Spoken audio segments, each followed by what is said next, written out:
Hi hello ఇది గుజరాత్ స్టైల్లో అయితే చేస్తున్నాను. ఇది నార్త్లో ఫేమస్ మాట, దాల్ ఢోక్లీ అంటారు. ఇది ఎక్కువగా రాజస్థాన్ వాళ్ళు, గుజరాతీస్ కూడా చేసుకుంటారు.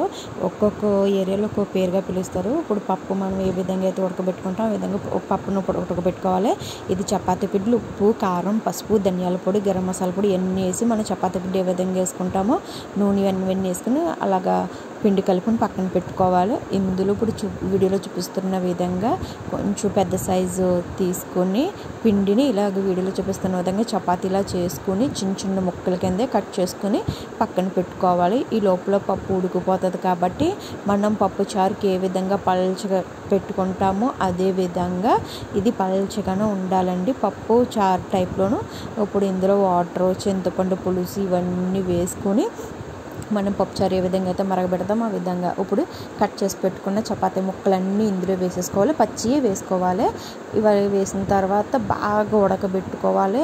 ఇలా ఉడికినాయి అని తెలిస్తే మనం వేసిన చపాతీలన్నీ కిందకి వెళ్ళిపోతాయి అన్నమాట. అలా వెళ్ళినాయి అంటే ఉడికిపోయినట్టండి.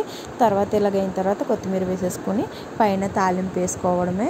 అంటే ఒకవేళ మీకు వాటర్ తక్కువైంది, ఎక్కువగా తిక్కుగా అయిపోతే మాత్రం మధ్య మధ్యలో ఇలా వేడి నీళ్ళు మాత్రమే పోసుకోవాలి, చల్ల నీళ్ళు కాదు.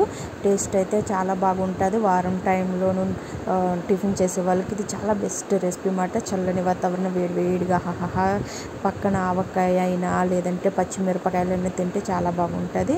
నా వీడియో నచ్చినట్టయితే సబ్స్క్రైబ్ చేయండి, సపోర్ట్ చేయండి. ఇంకా మంచి మంచి వీడియోస్ మేము ముందుకు తీసుకొస్తాను.